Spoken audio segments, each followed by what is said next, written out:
الحمدللہ رب العالمین والصلاة والسلام علی سید الانبیاء والمرسلین اما بعد فاعوذ باللہ من الشیطان الرجیم بسم اللہ الرحمن الرحیم ان اللہ وملائکتہ یصلون علی النبی یا ایہا الذین آمنوا صلوا علیہ وسلموا تسلیما کثیرا کثیرا اللہم صلی علی سیدنا و مولانا محمد و اصحاب سیدنا و مولانا محمد وبارک وسلم وصلی علیہ جزا اللہ عنا محمد ما هو اہلہ۔ تمام تعریفیں اللہ رب العزت کے لیے اور ہر طرح کا درود پاک نبی مکرم نور مجسم سرور کائنات تاجدار مدینہ راحت و قلب و سینہ صلی اللہ تعالی علیہ وآلہ وسلم کے لیے۔ میرے عزیز دوستو بھائیوں، اللہ رب العزت نے ہمیں اس دنیا میں بھیجا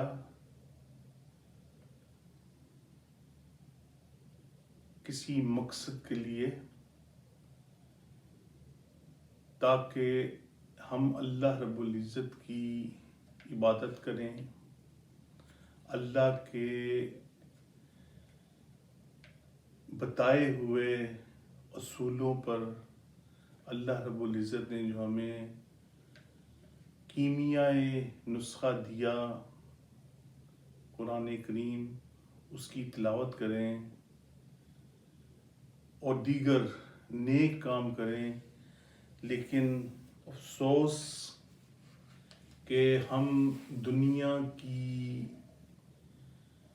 روشنیوں میں کھو گئے اور دنیا کو حاصل کرنا اپنا ایک منشور بنا لیا، حالانکہ اللہ رب العزت قرآن پاک میں ارشاد فرماتا ہے وَمَا خَلَقْتُ الْجِنَّ وَالْإِنسَ إِلَّا لِيَعْبُدُونَ،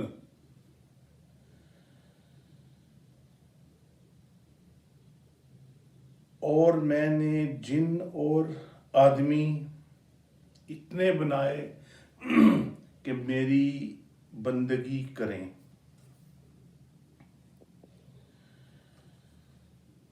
اللہ تعالیٰ نے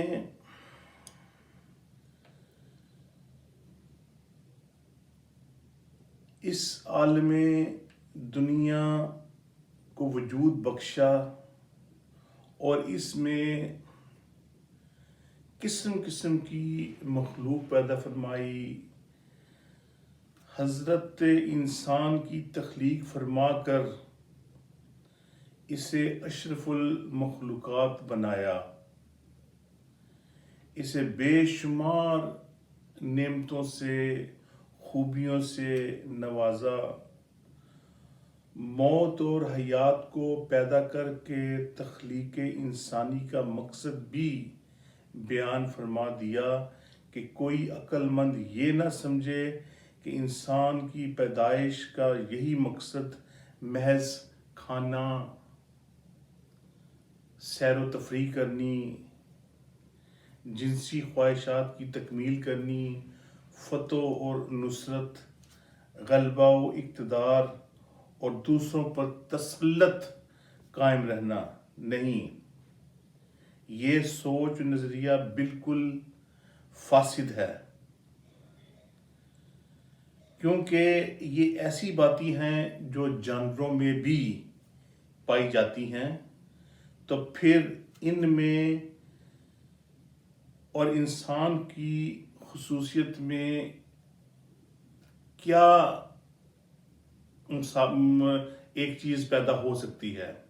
ان دونوں میں کوئی ڈفرنس ہے جس کو اللہ رب العزت نے بیان فرمایا۔ کیونکہ اللہ رب العزت نے انسان کو عقل دی تاکہ وہ اس کو استعمال کر کے اپنے راستے کا تعین کرے. ماں بیٹی میں، بہن میں، بیوی میں فرق محسوس کرے جو کہ جانوروں میں نہیں، کیونکہ جانور یہ چیز سے بالکل دور ہیں. لیکن یہ چیز اللہ رب العزت نے انسان کو عطا فرمائی کیونکہ وہ اشرف المخلوقات ہے. اب دیکھنا یہ ہے کہ ہم اپنے اس مقصد کو کہاں تک پایا تکمیل تک پہنچاتے ہیں. پہلے تو ایک بات میں یہ عرض کر دوں کہ ہم اپنا وقت جو ہے نا وہ بہت برے طریقے سے استعمال کرتے ہیں.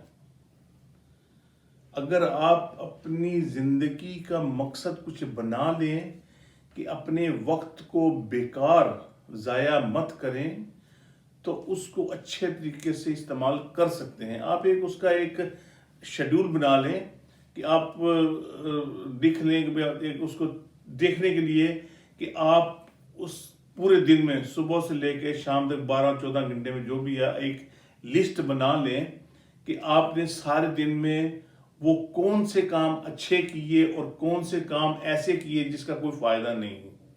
مثلا کسی بازار میں کھڑے ہو گئے، سگریٹ نوشی کر دی، گپیں آنے شروع کر دی جس کا کوئی فائدہ نہیں، تو وہ اس کو آپ دوسرے دن اس کو دیکھیں، اس کو میچ کیجئے.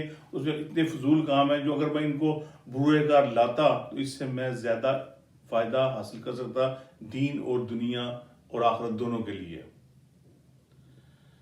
تو اگلے دن اس کو ایسا کر کے ایک ہفتے کے میں آپ اس کا کر لیجئے اور ایک ہفتے میں آپ دیکھ لیجئے کہ آپ کو جتنے بھی فضول وقت میں گزارا ٹائم آپ نے اس ٹائم کو ایک اچھے جگہ استعمال کر کے آپ نے اپنی زندگی کا ایک اصول بنا لیا. اور اس میں زیادہ وقت آپ یہ کریے کہ زیادہ سے زیادہ نبی پاک صلی اللہ تعالی علیہ وسلم پر درود پاک بھیجیے.